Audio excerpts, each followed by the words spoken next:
أي الشباب العاملين خير الكتائب أجمعين من شيدوا صرح الرشاد ليرفعوا لله دين. حي الشباب العاملين خير الكتائب أجمعين من شيدوا وفا ہے تو یہی مطالبہ اللہ کا ہم سے ہے، یہی مطالبہ اللہ کا مجھ سے اور آپ سے ہے. اے میرے بندے، میں نے تمہیں نطفے سے انسان بنایا، الم یکن نطفۃ من منی یمنا، پھر میں نے تمہیں ماں کے پیٹ میں ٹھکانہ دیا، فقدرنا فنعم القادرون، مجھ سے اچھا کوئی ہے ٹھکانہ دینے والا، اندازہ کرنے والا. ثم خلقنا النطفۃ علقہ، پھر تیرے نطفے کو میں نے علقہ بنایا. فخلقنا العلقۃ مضغہ، پھر میں نے اسے لوتھڑا بنایا. فخلقنا المضغۃ عظاما، پھر اس میں میں نے ہڈیوں کو پرویا. فکسونا العظام لحما، پھر اس پر گوشت کا لباس پہنایا. ثم انشأناه خلقا آخر، پھر میں نے تجھے یہ شکل دے کر روح کو پیدا فرمایا. ثم السبیل یسرہ، پھر میں نے تیرے راستے کو آسان کیا اور تنگ راستے سے تو تجھے باہر لایا. اور ایک فرشتے کو حکم دیا، اوحیت الی الملک الموکل بالارحام، ایک فرشتہ آیا جس نے پر بچھا کے تمہیں باہر نکالا. لا لک سن تقطع، نہ دانت تھے کہ کاٹ سکے، ولا لک ید تبطش، نہ ہاتھ تھے کہ پکڑ سکے، ولا لک رجل تمشی، نہ پاؤں تھے کہ چل سکے.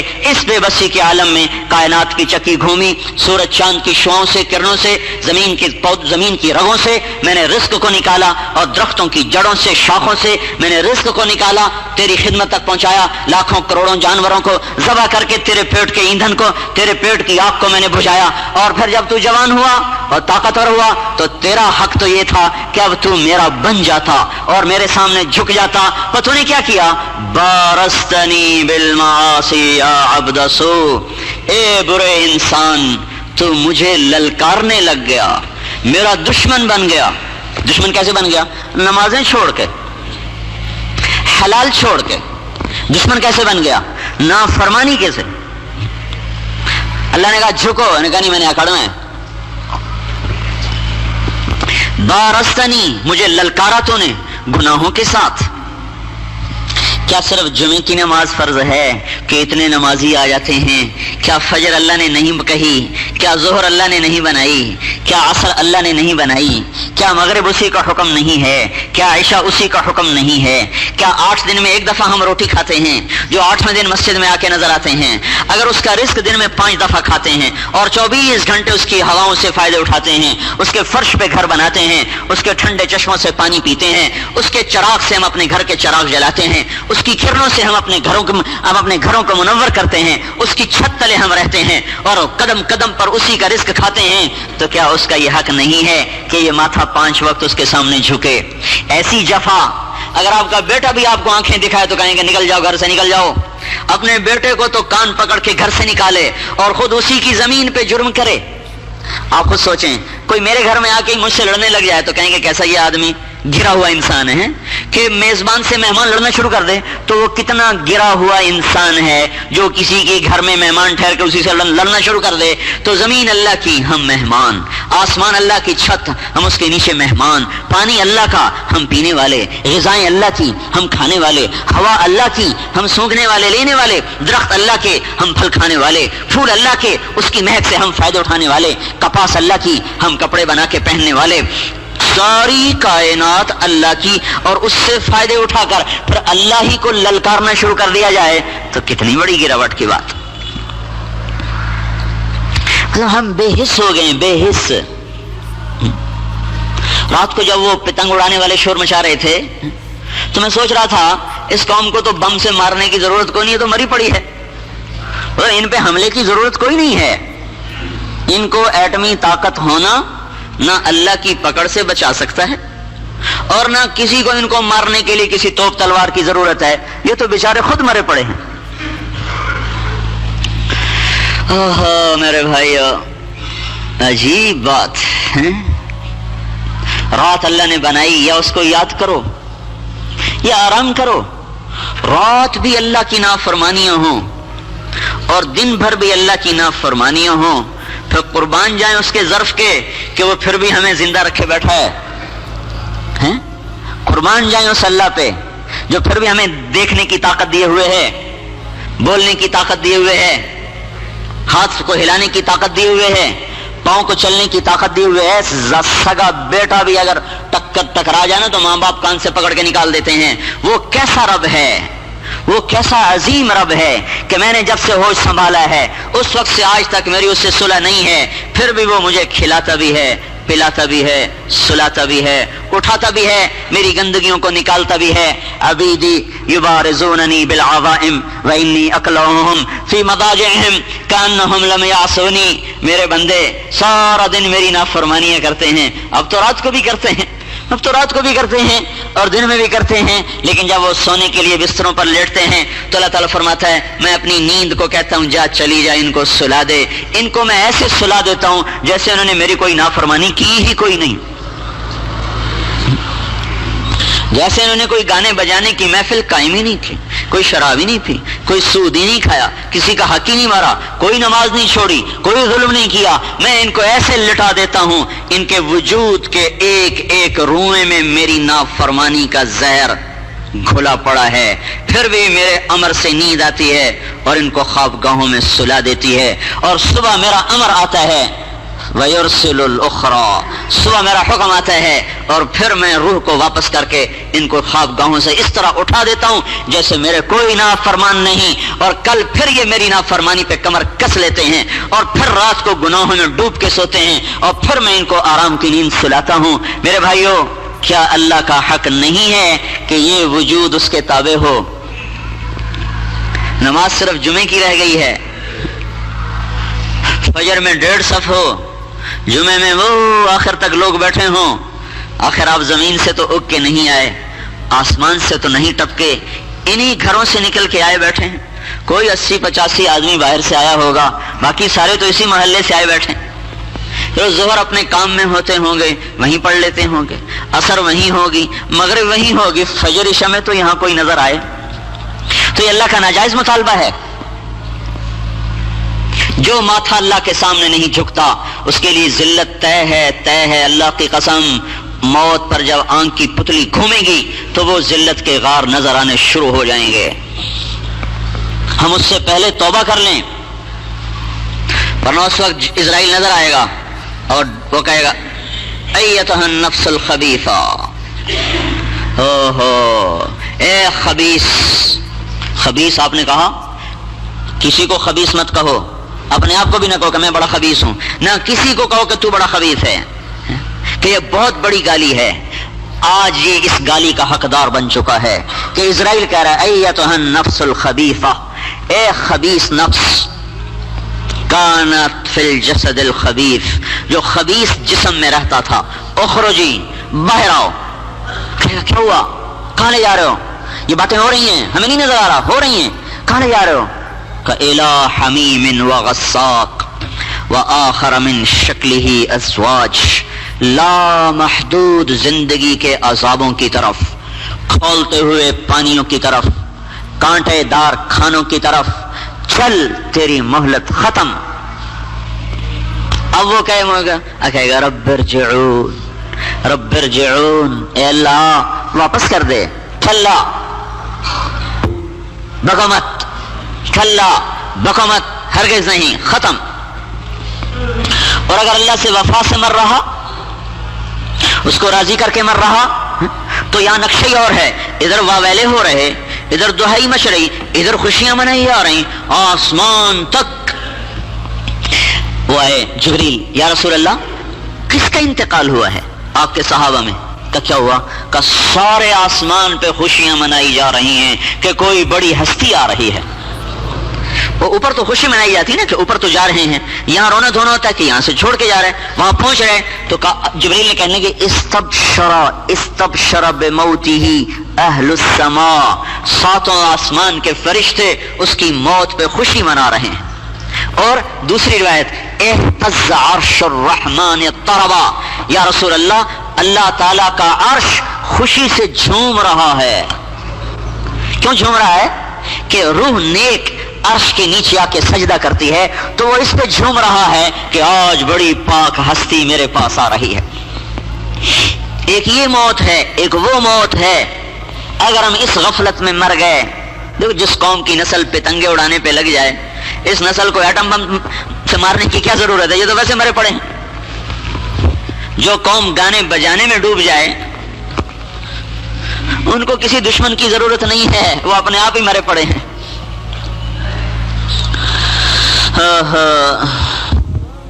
ایتھا النفس الحمیدہ، ایک نیک روح، وہ تماشا ہی بدل جاتا ہے۔ 4 فرشتے ہوتے ہیں، 2 فرشتے ٹانگیں دبا رہے ہیں، جو روح نکلنے کا درد ہوتا ہے تو وہ ٹانگیں دبا رہے ہیں، اور 2 ہاتھ دبا رہے ہیں، اس کی خدمت ہو رہی تاکہ اس کو روح کے نکلنے کا درد نہ ہو۔ دبا رہے جیسے تھکاوٹ نہیں دور ہو جاتی دبانے سے، فرشتوں کے دبانے سے موت کا درد نہیں آئے گا۔ اور اسرائیل علیہ السلام ٹھوڑی کے نیچے رومال رکھیں گے، اخرجی، آئیے آئیے، اوہو، یہ ایک بول ہی ایسا میٹھا ہوگا کہ سب بھول جائے گا۔ آئیے، کہاں؟ کہ الی رب راض عنک غیر غضبان، چلیے اپنے رب کے پاس جو آپ سے راضی ہو چکا ہے۔ الی روح و ریحان، چلیے جنت کے باغات کی طرف، چھوڑیے فیصل آباد کا گلستان، یہ کہاں گلستان ہے، یہ تو خاکستان ہے۔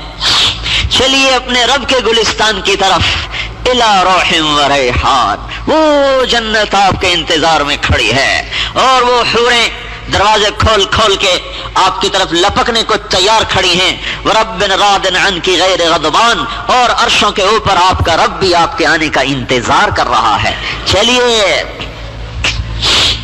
ایک موت یہ ہے، ہاں اس طرح بھی مرا جاتا ہے، اس طرح بھی مرا جاتا ہے۔ زندگی ہمارے ہاتھ میں ایک سرمایہ ہے، اس لیے نہیں کہ پتنگے اڑانے میں گزر جائے، اس لیے نہیں کہ بازاروں میں بیٹھ بیٹھ کے گزر جائے، اس لیے نہیں کہ اخبار پڑھتے پڑھتے گزر جائے، اس لیے نہیں کہ کماتے کماتے گزر جائے، یہ اس لیے ہے کہ جب موت آئے تو یہ نظام چل جائے اور اللہ راضی ہو جائے۔ جس سے اللہ راضی ہوتا ہے اس کی دنیا بھی بنا دیتا ہے۔ یہ تو نہیں کہ دنیا بگاڑ دے گا، جب راضی ہوگا تو یہ جہان بھی وہ جہان بھی۔ آہا لکم البشرا فی الحیات الدنیا وفی الآخرہ۔ دیکھو اللہ کا قرآن گواہی دے رہا ہے، اللہ کی کتاب گواہی دے رہی ہے۔ اللہ تعالیٰ پکار پکار کے کہہ رہا ہے اگر میرے بن جاؤ گے تو پہلی بشارت دنیا ہی کی ہے، پہلے تمہاری دنیا بنے گی، دیکھو گے آنکھوں سے، پر اللہ کے تو بن کے دکھاؤ۔ وفی الآخرہ، آخرت بھی تمہاری اور دنیا بھی تمہاری، پر کچھ کرو تو صحیح۔ 8ویں دن مسجد میں آ گئے اور ساری زندگی بازاروں کی خاک چھانی، یہ کہاں کی وفا ہے؟ جن آنکھوں سے کو اللہ نے دیکھا دیا کہ عبرت سے دیکھو، ان آنکھوں سے حرام دیکھا۔ جن کانوں کو اللہ نے دیا کہ اس سے اللہ کی کتاب سنو یا اللہ کا دین سنو یا اپنی ضرورت کی بات سنو، اس کو گانے بجانے میں کہ سننے میں لگایا۔ جن ہاتھوں کو عدل کے لیے بنایا ان سے ظلم ہوا، جو پاؤں مسجد کو اٹھنے کے لیے بنائے وہ رقص گاہوں کو چل پڑے۔ اس کے باوجود بھی اللہ زمین کو توڑے نہیں، آسمان کو گرائے نہیں، بجلیوں کو کڑکائے نہیں اور ہواؤں کا رخ نہ بدلے، تو وہ کیسا کریم رب ہے۔ ما الطفہ بعبادہ، ما الطفہ بعبادہ وما ارحمہ بخلقہ۔ کیا رحیم ہے، کیا رحیم ہے اپنے بندوں کے ساتھ کہ اتنے گناہ دیکھ کر بھی چھوڑ دو چھوڑ دو چھوڑ دو چھوڑ دو۔ کیوں؟ کہ شاید توبہ کر لیں، شاید توبہ کر لیں، شاید توبہ کر لیں۔ زمین پوچھے کہ میں پھٹ جاؤں، فرشتے پوچھیں کہ ہم اڑا دیں انہیں، سمندر پوچھیں کہ ہم چڑھ جائیں ان پر کہ ان کی نافرمانیاں حد سے گزر گئیں، اور جس کی نافرمانی ہو رہی ہے وہ یوں کہے کہ ٹھہرو ٹھہرو میں اس کی توبہ کا انتظار کر رہا ہوں۔ کبھی تو توبہ کرے گا، کبھی تو توبہ کرے گا، کہ جب توبہ کرے گا میرا دروازہ کھلا پائے گا، میرا دامن وسیع پائے گا، میری رحمت وسیع پائے گا۔ تو کوئی توبہ بھی تو کرے۔ ایک طبقے کو شیطان نے سجھا دیا اللہ بڑا غفور و رحیم ہے، جو مرضی کرو۔ ایک کو سجھا دیا بخشش تو ہے کوئی نہیں، جو مرضی کرو۔ دونوں طرف گمراہ کر دیا کہ ہماری بخشش تو ہے نہیں، جو مرضی کرو۔ یہ بھی برباد ہوئے پڑے کہ اللہ بڑا غفور و رحیم ہے، جو مرضی کرو، یہ بھی برباد ہوئے پڑے۔ افنجعل المسلمین کالمجرمین، رات کو اٹھ کے رونے والا اور رات کو پتنگ اڑانے والا اللہ تعالیٰ کہتا ہے میں برابر کر دوں گا۔ ما لکم کیف تحکمون، یہ کیسے تم فیصلے کر رہے ہو بے عقلی کے؟ میرے بھائیو، اللہ کے واسطے ہم توبہ کریں۔ ہم ختم ہو چکے ہیں، ختم ہو چکے ہیں۔ جب مسلمان اخلاقی طور پہ گر جاتے ہیں تو یاد رکھنا ایٹمی طاقتیں بننا انہیں کبھی غلبہ نہیں دلایا کرتا. ایک ایٹم بم نہیں، ساری پاکستان کی زمین ایٹم بم سے بھر جائے اور اخلاق یہ ہوں کہ پتنگیں بھی اڑائی جائیں، موسیقیاں بھی ہوں، شرابیں بھی ہوں، اللہ کی قسم اللہ ہمیں ذلیل کر دے. میں یہ باتیں دکھ سے کہہ رہا ہوں کہ ہمارے ہی بیٹے ہیں، ہمارے ہی بھائی ہیں جو غفلت میں یہ سب کچھ کر رہے ہیں اور کسی نے ان کو سمجھایا نہیں، بتایا نہیں. شاید کوئی سمجھاتا بتاتا تو توبہ ہی کر جاتے. پتہ ہی نہیں، راہ کا بھی نہیں پتا، نہ منزل کا پتہ ہے. مدت ہوئی سیاد نے چھوڑا بھی تو کیا، راہ چمن تاب پرواز نہیں، راہ چمن یاد نہیں. ایسی دنیا کی ایسے پنجرے میں پھنسے، خواہشات کے ایسے غلام ہوئے کہ راہ بھول گئے کہاں سے آئے تھے اور کیا کرنا تھا. اڑنا بھی بھول گئے، راہ بھی بھول گئے.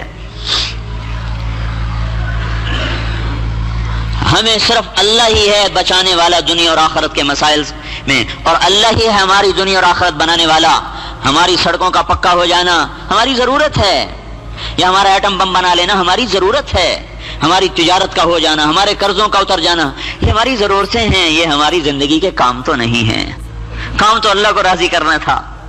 اللہ ناراض کر لیا اور یہ سارے کام ہو گئے تو کب تک پاکستان کب تک رہے گا اور اس میں ہم کب تک رہیں گے؟ پاکستان تو قیامت تک رہے گا. نہ بھی ہو یہ زمین تو رہے گی، لیکن ہم تو چند الپل کے مہمان ہیں، آج ہیں کل نہیں ہیں. اگر ہم اللہ کو ناراض کر کے مر گئے تو ہم کیا بازی ہارے کیا جیتے؟ جس کا رب اس سے ناراض ہو گیا، جس کا رسول اس سے ناراض ہو گیا. سنو اللہ کے رسول کی پکار. وقال الرسول یا رب ان قوم اتخذوا هذا القرآن مہجورا. یہ وہ رسول ہے جس کی روتے روتے روتے روتے آنکھوں میں خون اتر آیا، خون کے آنسو رویا امت کی خاطر، پیٹ پہ پتھر باندھے امت کی خاطر، طائف کے لہو لہان ہوا امت کی خاطر، احد میں دانت ٹوٹے امت کی خاطر، اور اپریل کی دھوپ میں عرفات کے میدان میں 5 گھنٹے کی اونٹنی پہ بیٹھ کے دعا ہے اس امت کی خاطر، اور موت کے آخری سانسوں میں بھی اپنی امت کی خاطر الصلاۃ الصلاۃ الصلاۃ، آخری الفاظ ہے میری امت نماز پڑھتے رہنا، نماز پڑھتے رہنا، نماز پڑھتے رہنا. اتنا شفیق رسول کل قیامت کو پکارے گا ان قوم اتخذوا هذا القرآن مہجورا. اللہ یہی ہیں میرے وہ امتی جنہوں نے میرے قرآن کو چھوڑ دیا، میرا ان سے کوئی واسطہ نہیں ہے. یہ ہیں گلستان والے، یہ ہیں فیصل آباد والے، یہ ہیں ملتان کراچی پشاور والے جنہوں نے میرے قرآن کو چھوڑ دیا تھا، میرا ان سے کوئی واسطہ نہیں. ہم یہ کہلوانا چاہتے ہیں اللہ کے رسول سے، اس پہ مرنا چاہتے ہیں کہ اللہ کا رسول ہمیں کہہ دے کہ میرا تمہارا کوئی واسطہ نہیں. میرے بھائیو اپنے پاؤں پہ کلہاڑی نہ ماریں، اپنے آپ کو ہلاکتوں میں نہ ڈالیں، اللہ کے واسطے اللہ کی طرف لوٹ جائیں. یہی مقصد زندگی ہے. کیا لے کے جانا ہے یہاں سے؟ کوئی لے کے گیا؟ کوئی دکھائیں تو صحیح. هل تحس منهم من احد؟ کوئی نظر آتا ہے؟ او تسمع لهم رکزا، او تسمع لهم رکزا، یا کسی کی کوئی آہٹ یا چاپ یا کہانیاں سنائی دیتی ہیں، مٹ گئے، مٹا دیے گئے، بھلا دیے گئے، بھول گئے. تو اس کا خاطر ہم اپنے اللہ کو ناراض کریں، ایسے محبوب رسول کو ناراض کریں جس کو اونٹ پہاڑ ہاتھ باندھ کے کھڑا ہے. یا رسول اللہ اجازت ہو تو سونا چاندی بن جاؤں، یاقوت زمرد بن جاؤں، آپ کی بیٹی کا گھر بھی پورا ہو جائے، آپ کے نواسوں کا گھر بھی پورا ہو جائے، آپ کا فاقہ بھی دور ہو جائے، آپ کے ٹاٹ بھی مخمل و ریشم میں تبدیل ہو جائیں، اور آپ کی کچی اینٹوں کا مکان بھی یہاں قصر شاہی میں تبدیل ہو جائے، اور آپ کے صحابہ کا فقر بھی دور ہو جائے. میں حاضر ہوں، آپ اشارہ کریں میں سونا بن جاؤں، اور آپ کہہ رہے ہیں نہیں میرے مولا ایک دن بھوکا رہوں گا، ایک دن روٹی کھاؤں گا. اپنی امت کے فقیروں کو تسلی دینے کے لیے فقر اختیار کیا کہ انسانیت کی اکثر تو غریب ہے. تو اگر اللہ کا رسول بادشاہی کی زندگی گزارتا تو ہمیں تسلی کہاں سے ملتی؟ جب ضرورت ٹوٹے تو وہ مدینے والے کو یاد کرو جس کے پیٹ پہ 2 پتھر بندھے ہوئے ہیں اور وہ مسجد میں بیٹھا ہوا بیٹھ کے نماز پڑھ رہا ہے. اتنا طاقتور جس پر اللہ کی رحمت کا فیضان، روحانیت کا فیضان زمین پہ بیٹھ کے عرش کو دیکھنے والا، بھوک نے ایسا گرایا کہ بیٹھ کے نماز پڑھی جا رہی. ابو ہریرہ آئے، یا رسول اللہ بیٹھ کے نماز پڑھ رہے ہیں. تو آپ نے یوں اشارہ کیا ادھر دیکھو پتھر بندھے ہوئے ہیں، کھانے کو کچھ نہیں ملا، بھوک سے بیٹھ چکا ہوں. تو حضرت ابو ہریرہ رونے لگے تو آپ نے کہا لا تبکی یا ابا ہریرہ ان المکثرین هم المقلون یوم القیامہ، اے ابو ہریرہ مت رو، دنیا میں پیٹ بھر کے کھانے والے ہی قیامت کے دن بھوکے ہوں گے۔ ان کے لیے دنیا ہے، ہمارے لیے آخرت ہے۔ میں چاہتا تو سارے پہاڑ سونا بن کے ہاتھ جوڑ کے کھڑے ہو جاتے، نہیں نہیں، کیوں نہیں، کس لیے نہیں؟ اپنی امت کے فقراء کو تسلی دینے کے لیے۔ تو مجھے دیکھو، مجھے اگر تمہاری ضرورت ٹوٹے توڑ دینا، پر حکم الہی کو نہ توڑنا۔ یہ نہ کہنا کہ سود کے بغیر کاروبار کیسے ہو، یہ نہ کہنا کہ رشوت کے بغیر کام کیسے ہو، یہ نہ کہنا کہ خیانت ملاوٹ کھوٹ کے بغیر کاروبار کیسے ہو۔ مجھے دیکھ لینا، میرے پیٹ پہ 2 پتھر ہیں۔ تمہاری یہ نوبت نہیں آئے گی کہ تمہارے پیٹ پہ پتھر باندھے جائیں۔ تو میرے بھائیوں، اپنے اللہ سے تعلق بنا لیں، اور اس کے تعلق بنانے کا راستہ توبہ ہے، اور حضرت محمد صلی اللہ علیہ وسلم کی مبارک زندگی ہے۔ یہ زندگی ہاتھ سے نکلی چلی جا رہی، اس کو باندھ لیں، روک لیں، قبل اس کے کہ موت کا فرشتہ آئے اور زندگی کا تار ٹوٹ جائے اور یہ شمع گل ہو جائے۔ اس سے پہلے اسے کسی کام میں لگا لیں، اپنے اللہ کو راضی کر لیں۔ وہ نہ ہو کہ اللہ کو ناراض کر کے گناہوں کے بوجھ لاد کے جا رہا ہو، پیچھے اولاد نشے میں ہو اور یہ قبر میں مخمصے میں ہو، وہ مزے کر رہے ہوں، یہ عذاب میں گرفتار ہو۔ ایسی موت نہ مریں۔ اس لیے میرے بھائیوں، ہر بھائی توبہ کرے، اپنے گھر والوں سے توبہ کروائیں، اپنی اولاد سے توبہ کروائیں۔ یہ زندگی کھیل کود نہیں ہے، ہم غافل ہیں، حساب لینے والا ہم سے غافل نہیں۔ یہ اس کے لیے سارا نظام ہے۔ اور یہ جو ہم کہتے ہیں تبلیغ میں جاؤ، 4 مہینے لگاؤ، چلہ لگاؤ، یہ بھی اسی کو سیکھنے کی ایک محنت ہے۔ جس ماحول میں زندگیاں خراب ہوئی ہیں، اس ماحول کو چھوڑ کر نیک ماحول میں جائیں، توبہ پختہ ہوگی، زندگی کا رخ پلٹے گا۔ یہ تبلیغ کوئی جماعتی کام نہیں ہے، یہ تبلیغ ایمان کی محنت ہے کہ جس میں نکل کر انسان کے اخلاق پلٹا کھاتے ہیں، اسے آخرت کا احساس پیدا ہوتا ہے، اسے موت یاد آتی ہے، اس کے لیے فکر و تیاری کرتا ہے۔ تو اس لیے میرے بھائیوں، یہ جو مجھے یہ جتنے بھائی نظر آ رہے ہیں، یہ اللہ چاہتا ہے کہ ہر نماز میں نظر آئیں۔ یہ کم از کم اسلام کا درجہ ہے کہ ہم میں سے کوئی بے نمازی تو نہ ہو۔ یہ ہر وقت اللہ دیکھنا چاہتا ہے۔ تو بھائی آج تک جو دلیری دکھائی اللہ کو، اس سے توبہ کر لیں۔ جو آج تک اللہ سے ٹکرائے، اس سے معافی مانگ، اور آج کے بعد اللہ کے حکموں پر چلنے کی نیت کر لیں۔ ٹھیک ہے نا بھائی؟ ہیں کر لی نا توبہ دل میں؟ اگر آپ اللہ کے راستے میں تبلیغ میں جائیں گے تو بہت جلدی یہ صفات راسخ ہوتی چلی جائیں گی۔ یہ نکلنا آپ کے لیے مددگار ہوگا۔ ہم آپ کے ہمدردی میں کہہ رہا ہوں، میں آپ سے، میں آپ کو گھر سے نکال کے مجھے کیا ملے گا؟ میں کیا لینا چاہتا ہوں آپ سے؟ ہمدردی میں کہہ رہا ہوں، اللہ کی قسم، جو 25-30 برس اللہ کی کتاب کے ساتھ اور اللہ کے نبی کی حدیث کے ساتھ گزرے ہیں، اس کا نچوڑ آپ کو بتا رہا ہوں کہ اللہ، دیکھو، گھر چھوڑے بغیر اللہ نہیں ملے گا۔ وہ سستا سودا نہیں کہ یوں اللہ پھینک دے، لو میں مل گیا۔ یہ ایسی سستی چیز نہیں ہے، رگڑے کھانے پڑتے ہیں۔ یہ کوئی طریقہ نہیں ہے، یہ کوئی سلوک نہیں ہے، یہ کوئی پیری مریدی نہیں ہے۔ ایک محنت اللہ کے دین کی، جو جائے گا نفع اٹھائے گا۔ اللہ تعالی ہم سب کو عمل کی توفیق بخشے۔